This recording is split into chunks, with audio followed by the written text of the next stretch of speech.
నా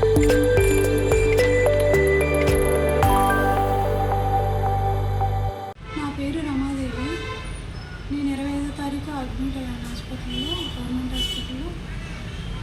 అక్కడ ఆపరేషన్ చేసేటప్పుడు అంటే మత్తు సరిగా ఎక్కకపోవడం వల్ల కొంచెం పెయిన్గా ఉంది.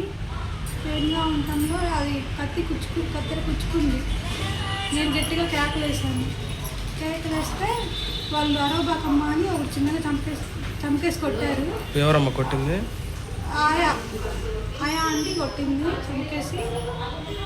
నేనైనా ఏడ్చాను, గట్టిగా కేకలు పెట్టాను, గదిలాను అని చేశాను. కత్తెర కుచ్చుకున్నప్పుడు నేను గట్టిగా అరిస్తే కొట్టారు వాళ్ళు. నొప్పి అని ఏడుస్తుంటే నేను ఇంకా ఏడ్చాను, గట్టిగా కేకలు పెట్టి కదిలిచ్చి అంతా. వాళ్ళు అయినా కానీ చేసేసారు. అయిపోయిన తర్వాత మీరు ఇంటికి వెళ్ళారా? సాయంత్రానికి ఇంటికి వెళ్ళాము. మీకు నొప్పి అంతా వస్తూ ఉందా? నొప్పి అంటే సాయంత్రం ఇంకా ఇంటికి వెళ్ళిన తర్వాత నుంచి నొప్పిగా ఉంది, గొల్లలాగా వచ్చేసి ఇబ్బంది పట్టింది. ఈ 9 రోజులు బాగా ఇబ్బంది పడ్డాను. నైట్ నిద్ర లేకుండా, తినకుండా నా పిల్లల్ని ఇబ్బంది పెట్టేసి. మళ్ళీ డాక్టర్ మీరు ఏమైనా వెళ్ళి అడిగారా? అంటే ఆశా వర్కర్ అని ఆంటీ నన్ను తీసుకెళ్ళిన వాళ్ళు ఉంటారు కదా, వాళ్ళని రమ్మని ఫోన్ చేశాను 2 రోజులు. మీటింగ్ ఏదో ఉందని రాలేదామా. తర్వాత నిన్న వచ్చి చూసి అది సీమ్గుల్ల అని చెప్పేసింది.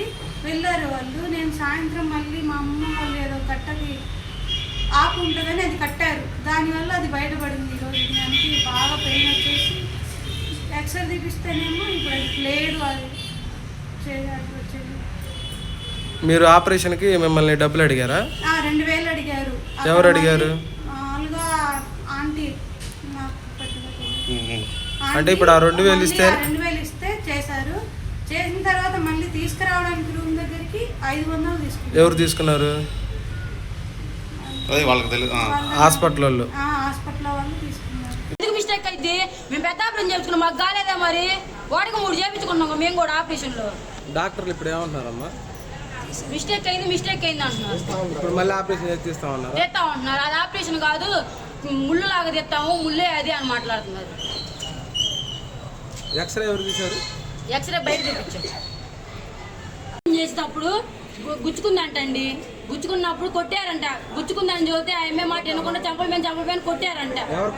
డాక్టర్లే కొట్టారంట. ఎవరో మరి లోనున్న వాళ్ళు అట్లా కొట్టడం ఏంది? ఇదే జరిగింది, రేపు ఇంకోటి జరగదా? నేటికి వారం అవుతుంది. ఆమె ఇంతవరకు పైకి లేకుండా ఎవరి పరిస్థితి? ఎవరైనా వచ్చి వస్తారా మీరేమన్నా? డాక్టర్లు ఏమంటున్నారమ్మా? మేము ఎందుకు కొడతామని మాట్లాడుతున్నారు. రత్నకుమార్ అండి, పీపీ యూనిట్ విభాగానికి ఇన్ఛార్జినండి. మేము కుటుంబ నియంత్రణ ఆపరేషన్లు చేస్తుంటామండి. మా దగ్గర దాదాపుగా ఇప్పటికి మేము కొన్ని వేల ఆపరేషన్లు చేశారు. డాక్టర్ నారాయణ స్వామి గారు ఆపరేషన్ చేశారనే అభియోగం వచ్చింది. ఆపరేషన్లో బ్లేడ్ ఉందని. కానీ ఆయన ఎన్నో వేల ఆపరేషన్లు చేశారు, ఎప్పుడు ఎటువంటి కాంప్లికేషన్ రాలేదండి. ఆపరేషన్ చేసింది అబ్డమెన్లో, కానీ బ్లేడ్ ఉంది థైలో. మరి అది ఎలా వచ్చిందనేది మాకు కూడా ఎంబరాసింగ్గానే ఉంది. రెండోది, మేము ఒకవేళ పేషెంట్ని తీసుకొస్తే మేము మళ్ళీ దాన్ని సరిచేసి ఆ బ్లేడ్ని బయటికి తీసి వాళ్ళకి ట్రీట్మెంట్ ఇవ్వడానికి కూడా మేము సిద్ధంగా ఉన్నామండి. ఇటువంటి పనులు ఇంక ఎప్పుడు ఇటువంటి పునరావృతం కాకుండా కూడా మేము చూసుకుంటామండి. సార్, ప్రధానంగా చూసుకుంటే ఒక సర్జన్ పేషెంట్కి వచ్చేసి 1000 రూపాయలు ఛార్జ్ చేస్తున్నారని చెప్పి ఇచ్చేస్తున్నారు. దాన్ని మీ దృష్టిలో ఉందా సార్? నా దృష్టిలో ఇంతవరకు ఎవరు వచ్చినా కంప్లైంట్ చేయలేదండి. నాకు డబ్బులు అడుగుతున్నారని నాకు ఎవరో చెప్పలేదండి. చెప్తే తప్పకుండా దానిపై చర్య తీసుకుంటామండి. ఇక్కడ పీపీ యూనిట్లో నేను డాక్టర్గా పనిచేస్తున్నాను. ఇక్కడ కుటుంబ నియంత్రణ ఆపరేషన్లు పిల్లలు పుట్టకుండా చేస్తాము. మామూలుగా ఆ కేసుకి వచ్చేసి మామూలుగా ప్రొసీజర్ ప్రకారం నేను చేశాను. చేసిన తర్వాత ఆ ఇన్స్ట్రుమెంట్స్ అనేది అబ్డామినల్ టవల్ మీద ఉంటాయి. ఆ అబ్డామినల్ టవల్ అనేది ఈ క్లీనింగ్ చేసేవాళ్ళు మొత్తం ఇన్స్ట్రుమెంట్స్ తీసుకొని క్లీన్ చేస్తారు. నేను నెక్స్ట్ కేసుకి వెళ్ళిపోతా. ఆ ఆపరేషన్ చేసిన తర్వాత నెక్స్ట్ కేసుకి వెళ్ళిపోతా. ఈ క్లీన్ చేసేవాళ్ళు ఆ ఇన్స్ట్రుమెంట్స్ మొత్తం తీసుకొని మొత్తం క్లీన్ చేస్తున్నారు. అబ్డామినల్ టవల్ ముడిచి చేస్తారు. దానికి అబ్డామినల్ టవల్ హోల్ ఉంటుంది. ఒకవేళ అది స్లిప్ అయ్యి ఈ పేషెంట్ మామూలుగా తొడకు ప్రెజర్ చేసినప్పుడు ముడిచినప్పుడు ఆ తొడకు కుచ్చుకొని ఉండొచ్చు. అది అంతేగాని నేను అబ్డామినల్లో బ్లేడు నేను వదిలితే అది నా మిస్టేక్. ఇది క్లీనింగ్ చేసేవాళ్ళు చూసుకోవాల్సినటువంటి బాధ్యత వాళ్ళది ఉంది. తర్వాత మెడికల్ ఆఫీసర్ కూడా అన్నీ జరుగుతున్నాయా లేదా అనేది చూసుకోవాల్సిన బాధ్యత వాళ్ళది. నేను ఇదే చూసుకోవాలి, కానీ నేను నెక్స్ట్ కేసుకి వెళ్ళిపోతాను. అది సార్ ఇట్లా మామూలుగా ఏదైనా ఆపరేషన్ చేయాలన్నా కూడా చిన్న చిన్న ఆపరేషన్ చేయాలంటే డబ్బులు అడుగుతున్నారు, డబ్బులు అడిగితేనే డబ్బులు ఇస్తారు. అది లేదండి, డబ్బులు మా చేతికి ఎవరైనా ఇచ్చారేమో చెప్పండి, ఏం లేదు, అది ఎంత కొట్టిది, మా చేతికి ఏం లేదు. వాళ్ళు ఏ ఊరు సార్? వాళ్ళ నర్సరావుపేట వాళ్ళే. అది నేను సర్జరీ వరకు నాది ఓకే, పర్ఫెక్ట్. స్కిన్ కానీ హీలింగ్ కానీ, ఒకవేళ సర్జరీ లోపల నేను ఏమన్నా బ్లేడ్ వదిలేస్తే నాది మిస్టేక్. బయట కదా, బయట క్లీన్ చేసే వాళ్ళు తీసి చేయాలి క్లీనింగ్.